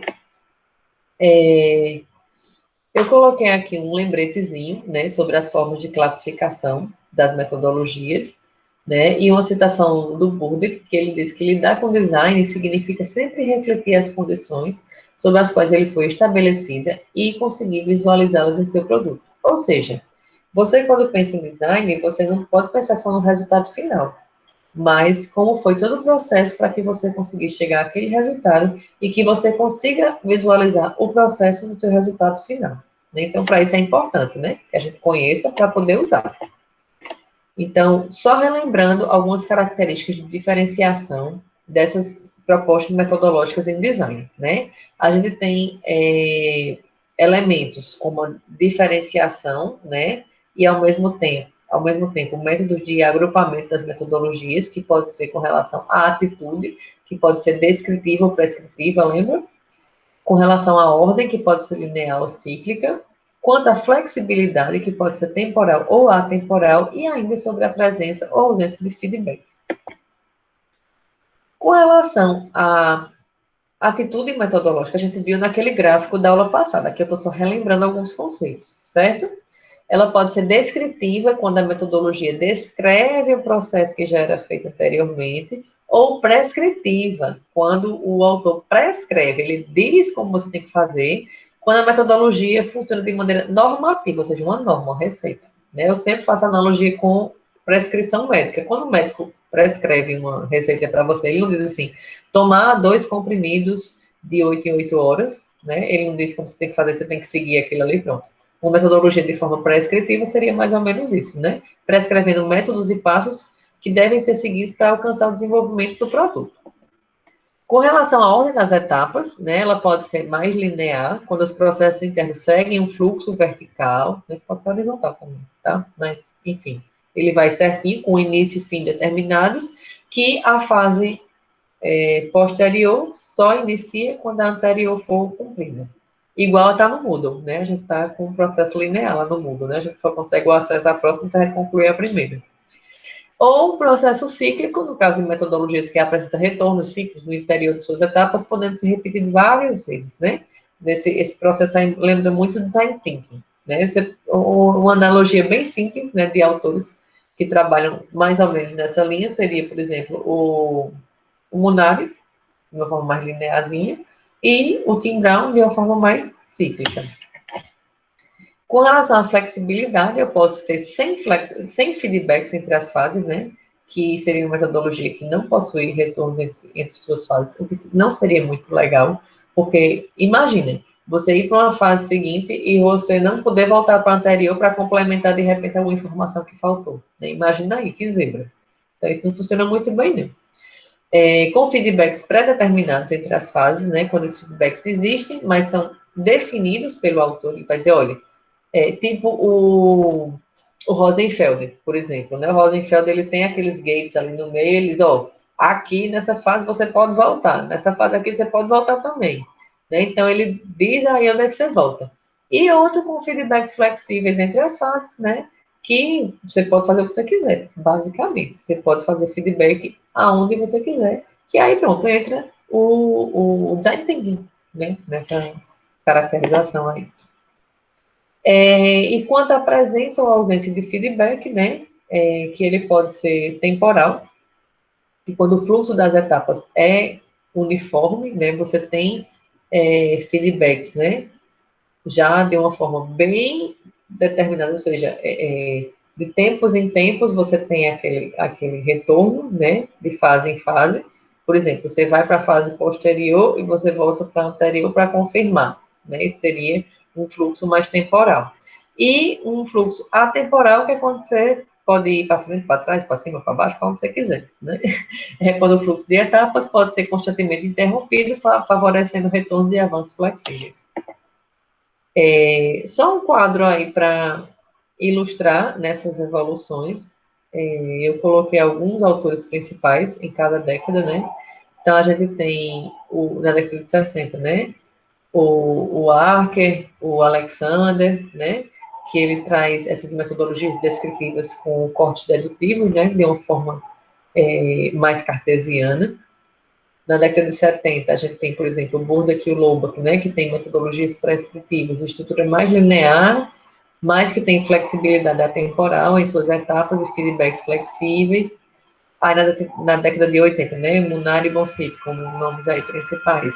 A gente tem metodologias variando entre prescritiva e descritiva. Teve muito forte essa oposição ao modelo muito racional, matemático determinístico, né?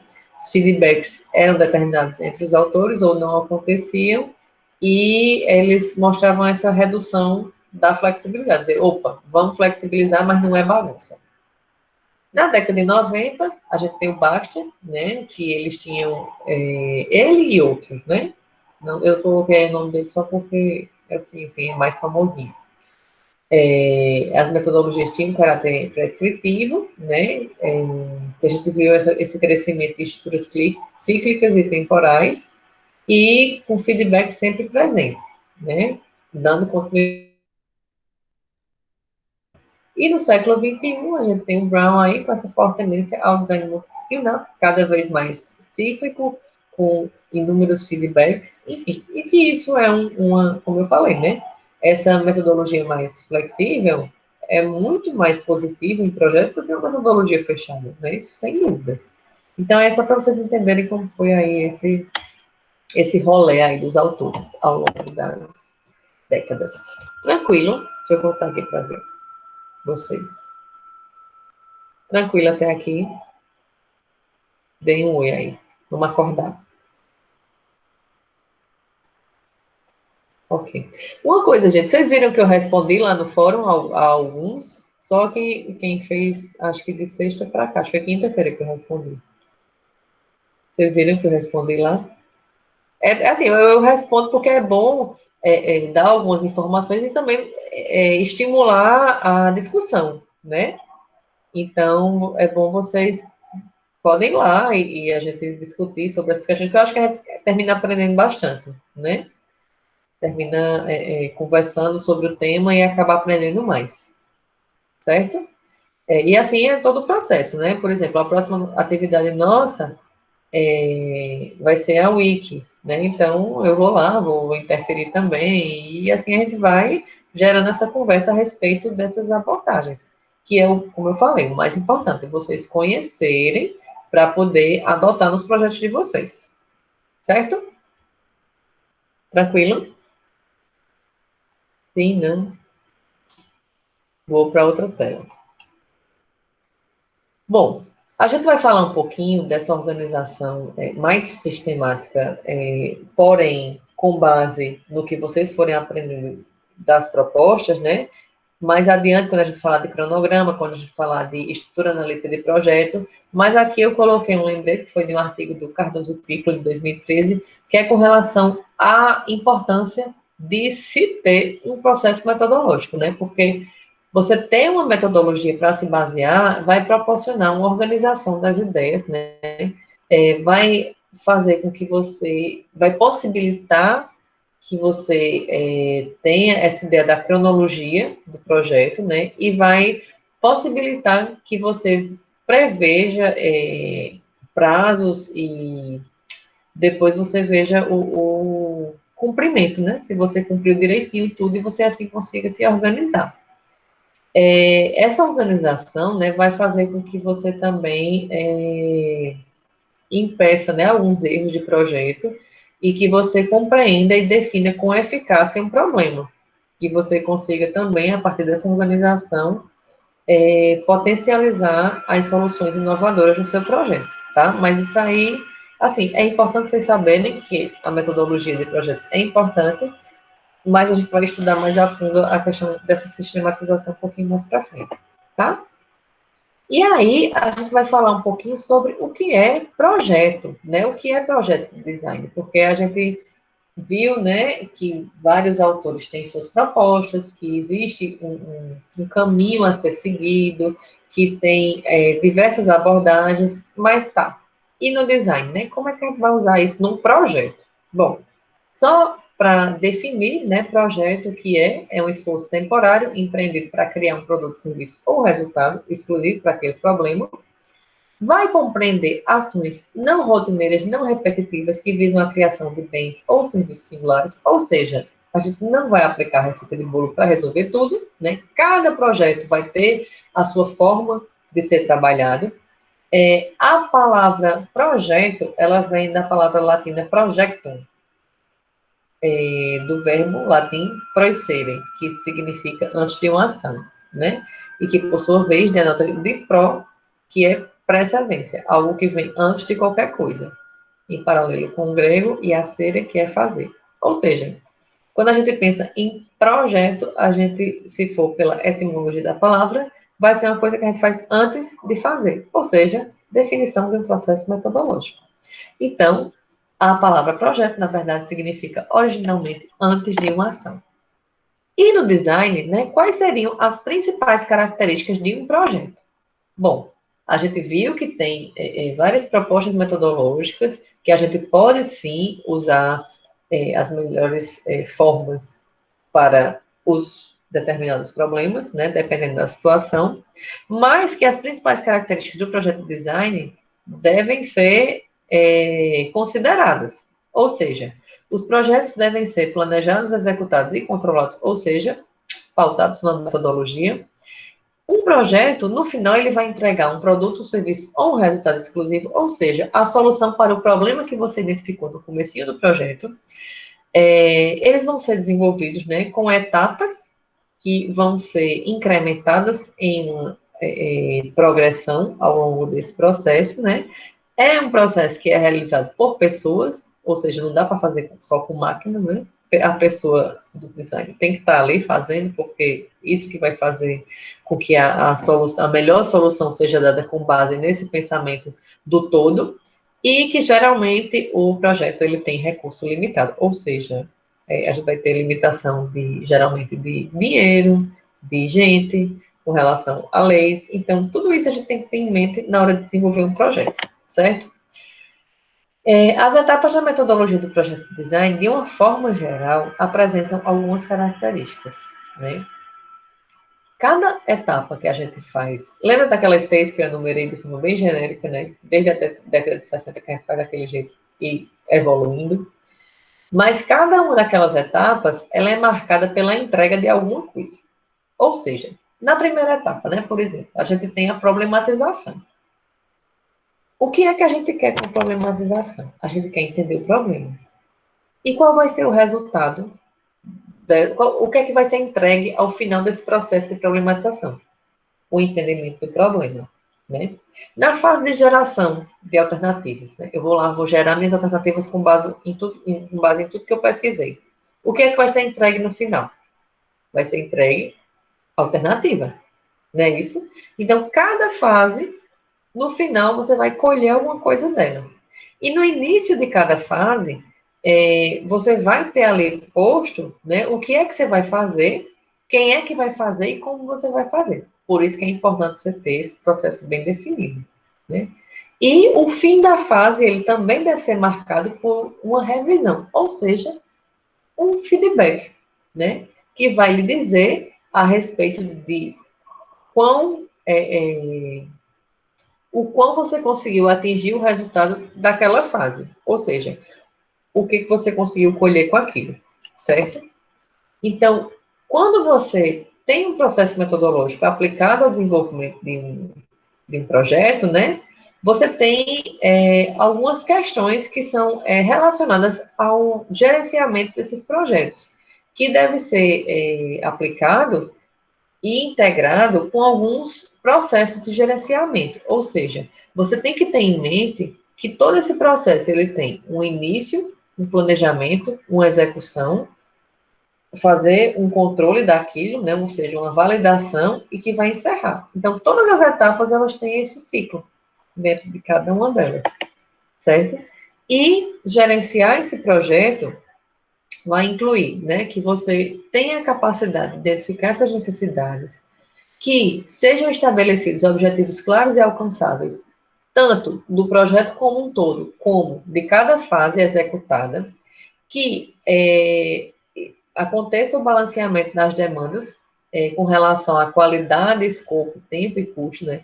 São questões que devem ser planejadas para que o projeto ele não extrapole aquilo que foi colocado no início da problematização, certo?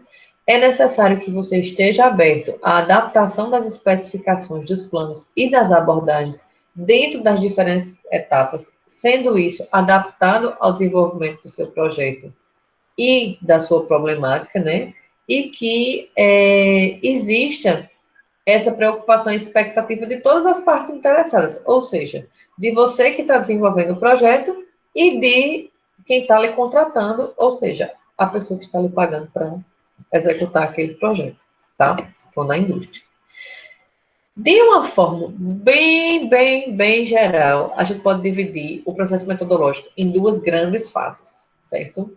Isso assim, bem geral. A gente tem a fase informativa e a gente tem a fase projetiva. Ou seja, fase informativa. A gente vai se encher de informações, de análises, de estudos, de questões que vão fazer com que a gente entenda esse problema e defina algumas diretrizes projetuais.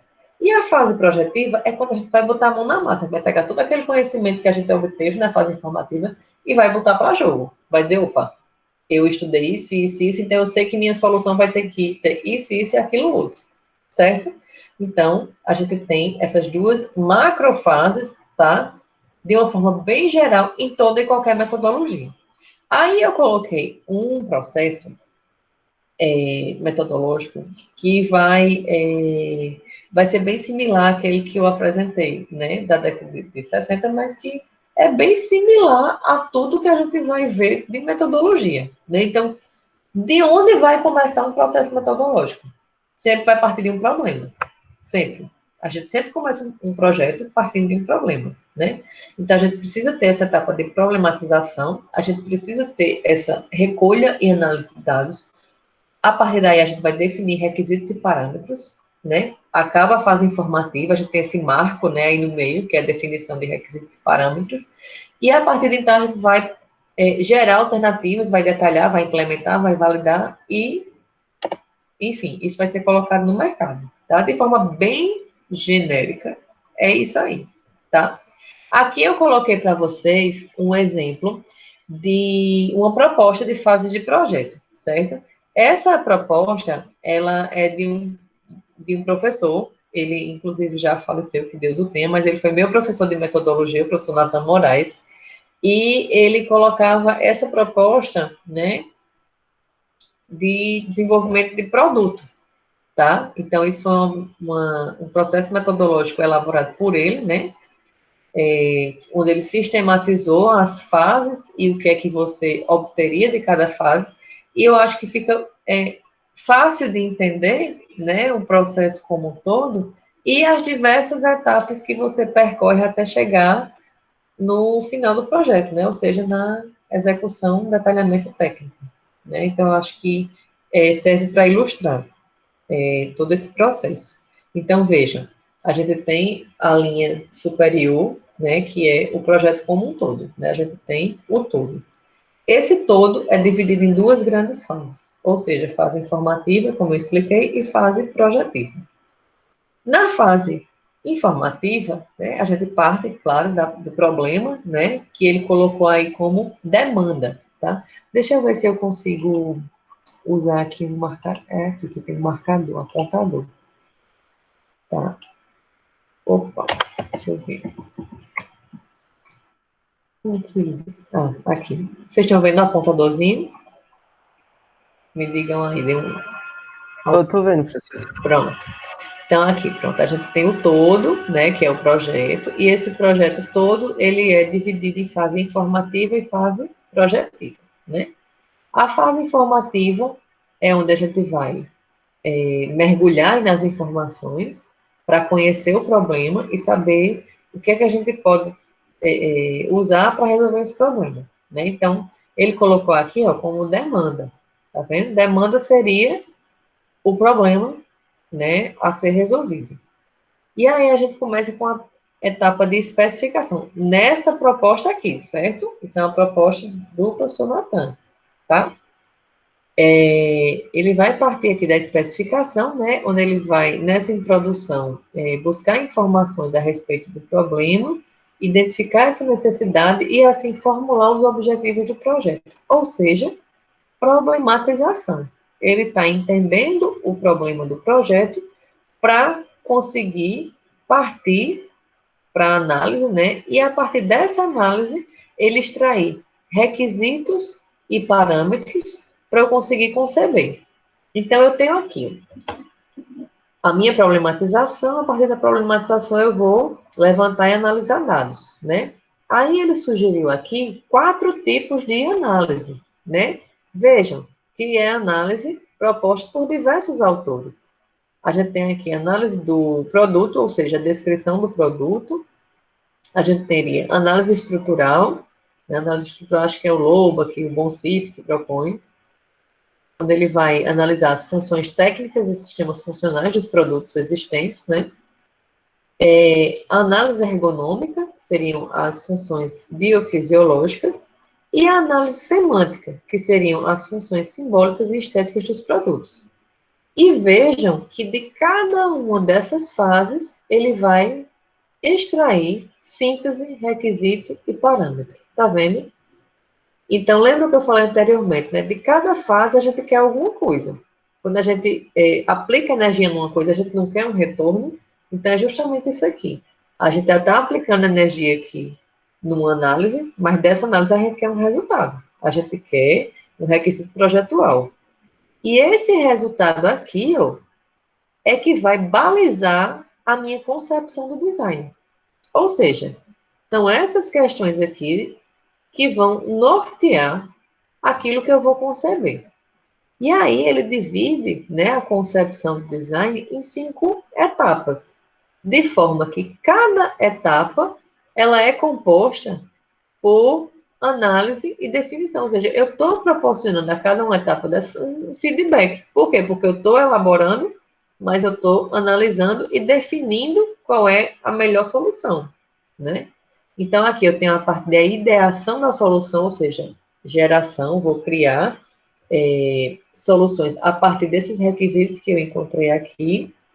Eu vou fazer a concepção estrutural, eu vou fazer a concepção de usabilidade, aqui eu vou fazer a configuração, e, por fim, eu vou apresentar a melhor solução que eu conseguir aqui com base nisso aqui. Tá vendo? Tudo está interligado. Nessa fase aqui, ó, vejam que aqui embaixo ele colocou antecedentes. Por quê? Porque eu estou analisando com base no que já existe. Ou seja, quem é que faz uma análise histórica e no que já existe, né? Vários autores. Globach, Boncipe, o próprio Baxter, né? Então, eles usam como base aquilo que já foi lançado para definir requisitos e parâmetros, para conseguir idear a solução e chegar a essa solução aqui. A melhor solução dessa etapa, né?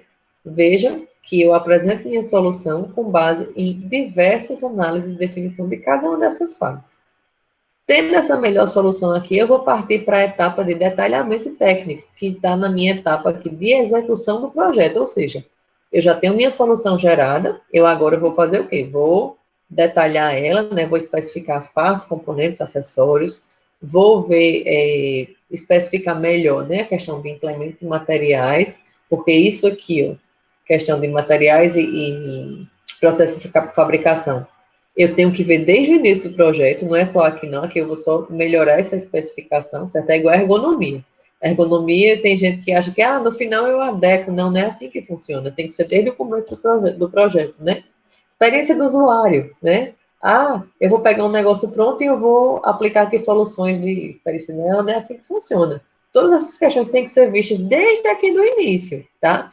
Nessa etapa aqui, eu vou apenas especificar aquilo que foi trabalhado, gerado para chegar nessa solução.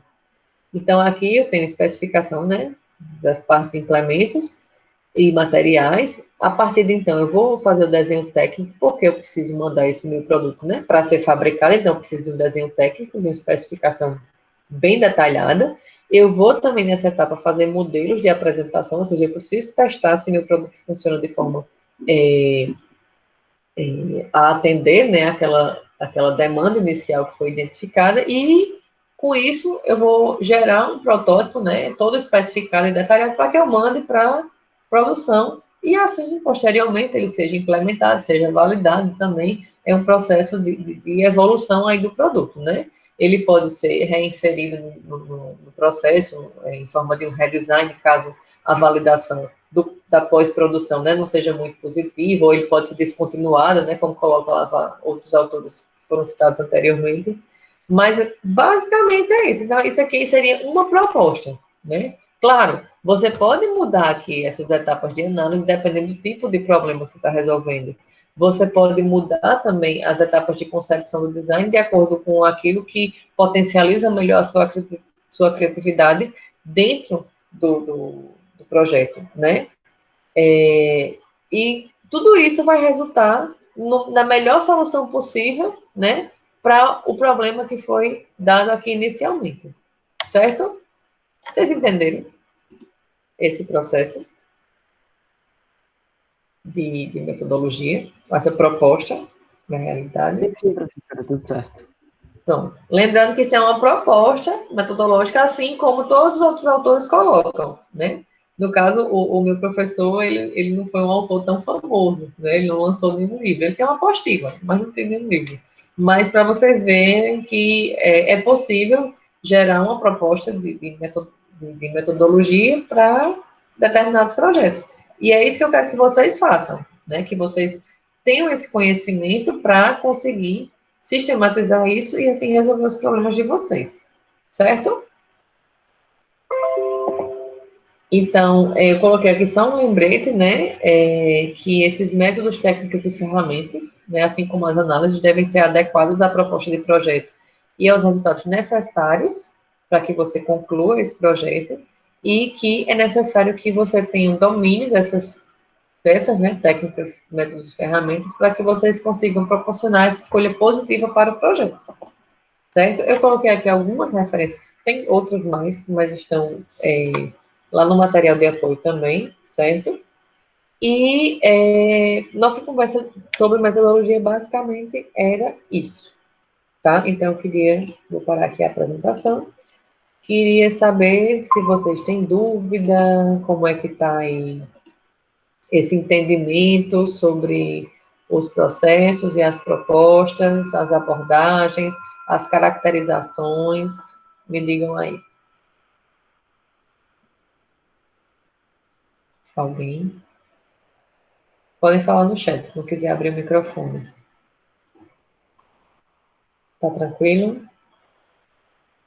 Vocês já conseguem ter esse entendimento de como é, de uma forma geral, o processo metodológico e o que é que vocês podem fazer para resolver problemas? Certo. É muito detalhe, eu sei, mas são coisas que vocês vão aprimorando ao longo do tempo, tá? Certo. Eu vou abrir lá no Moodle para a gente ver. Não, hoje não tem chamada. Hoje, como é feriado, eu vou deixar a aula gravada, né? E quem quiser assistir depois assiste. Eu não vou contar a presença, não. Certo? Mas todo mundo ganhou lá o pontinho, certo? É importante a participação, porque assim, né? Vocês ficam interagindo, a gente consegue conversar, vocês podem tirar dúvida em tempo real. Mas é legal também que fica lá gravado e vocês podem depois assistir de novo se vocês quiserem tirar dúvidas, certo? Vamos lá para o Moodle, tá? Para a gente revisar algumas coisas e vocês tirarem as dúvidas com relação às tarefas até essa semana, certo? Deixa eu colocar aqui para apresentar o Moodle, para a gente tirar as dúvidas. Então, na primeira semana, acho que está tranquilo para todo mundo, né? Eu vi que vários responderam ao fórum, o vídeo eu coloquei lá e os slides estão aqui, né? Na segunda semana, a proposta era o glossário e eu vi que alguns, não vi quem respondeu, mas eu vi que alguns responderam e eu queria saber se vocês têm alguma dúvida com relação à atividade da semana passada. Vamos abrir aqui para a gente ver o que já tem lá.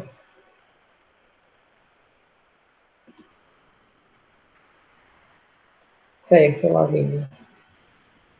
Beleza. Então, aqui a gente vai ter ó, um dicionáriozinho, né?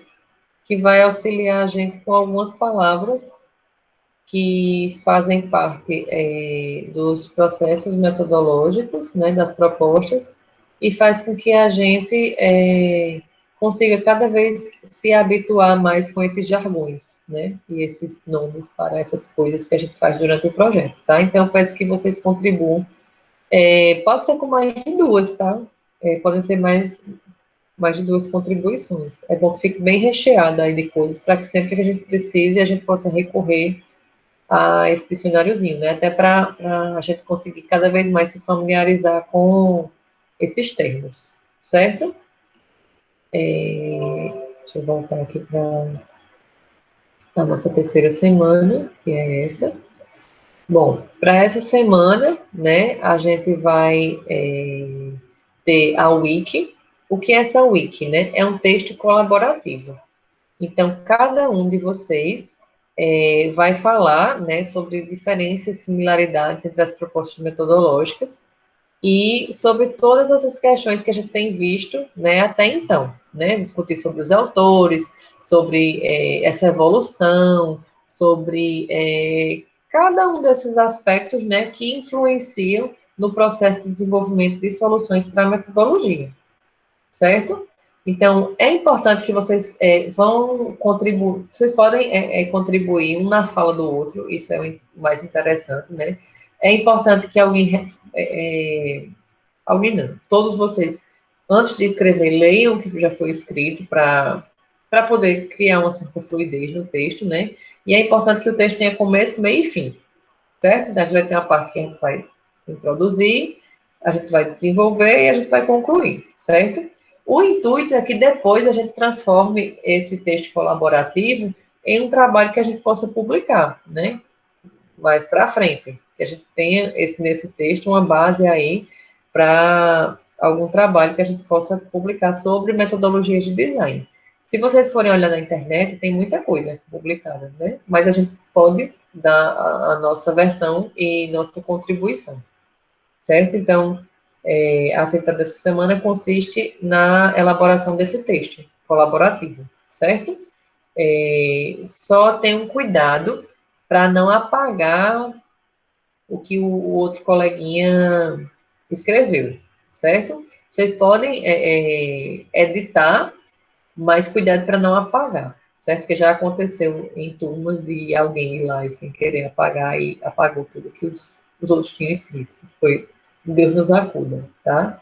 Então, contribuam, certo? Se tiver alguma edição a fazer, podem fazer, mas com parcimônia, tá certo? E aí, eu abri um fórum aqui, né, para que vocês tenham um espaço, caso tenham dúvidas, para. Opa, eu abri o meu perfil.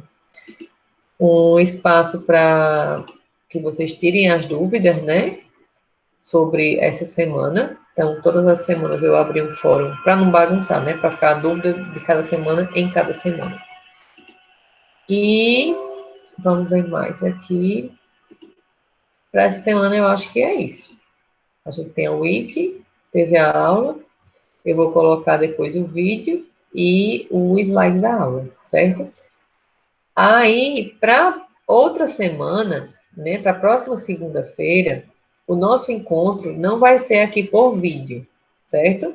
Eu até abri um link do Google Meet, mas para servir como suporte, se vocês quiserem tirar alguma dúvida, enfim, se tiver algum problema no Moodle, né? Porque a gente, assim, pode ser que aconteça alguma instabilidade e a gente já fica com o link lá salvo, né? Lembrando que os avisos a gente está colocando no Instagram e que a gente tem um plano B, que é o Google Classroom, né? Que a gente usou naquele processo de instabilidade no Moodle, mas que nosso canal oficial é o Moodle, tá? Só se acontecer alguma coisa, né? Eu vou avisar vocês pelo Instagram e a gente vai ter o link da aula para se comunicar aqui no Meet, e vai ter aquele plano B, que é o Google Classroom, tá? Mas, por enquanto, que o Moodle voltou, a gente está lá no Moodle, certo? Então, a gente tem, na próxima semana, um chat lá no Moodle, tá? Vai funcionar, como esse chatinho aqui, só que todo mundo vai estar lá só discutindo, né, a respeito dessas questões. Então, o que vai contabilizar vai ser a participação ativa de vocês no Moodle, né, ou no chat do Moodle. Lembrando que eu consigo ver os relatórios e eu consigo ver a participação de cada um. Então, quanto mais ativa a sua participação, melhor, certo? Então, vamos estudar para a gente puxar muito assunto no chat da semana que vem. Como eu falei, eu abri um link no Google Meet, mas para servir como suporte, caso a gente tenha algum problema no Moodle, tá? Nossa comunicação vai ser pelo chat, no Moodle. Beleza? Isso aí ficou claro? Me digam aí. Ficou sim, professora. Certo. Tem o link do Meet, plano B. Se o Moodle cair, a gente corre para o Meet e fica aqui no chat do Meet, certo? Mas vai ser por lá, pelo chat, tá? Alguns de vocês já usaram o chat do Moodle? Lavínia tá com medo de quem, mulher? Pelo amor de Deus. Alguém já usou o chat? Ou nunca usaram? Certo, deixa eu ver se eu consigo abrir. Quando você clica aqui, ó, no chat, aí ele vai abrir uma janelinha. Vocês estão vendo a janelinha do chat? Falem aí que eu tô... Não, a janela do chat eu não tô vendo, não. Tá vendo não, a janela? Só tá vendo... Vocês viram que tem que clique aqui para entrar no chat agora? Isso, tô vendo essa parte. Pronto, quando você clica, aí ele abre uma janelinha. Deixa eu ver se é aqui no Meet. Deve ser porque eu estou apresentando a janela do Moodle, né? Deixa eu ver se eu consigo apresentar aqui. Pronto, estão vendo aí a janelinha agora do chat? Agora sim, agora Bom, tá.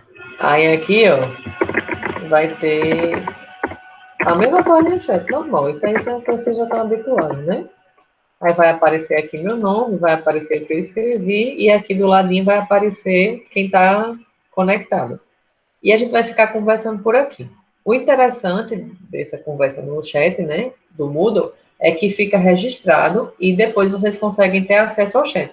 Os estudantes conseguem ter acesso, né, ao que foi falado, e é a forma de vocês terem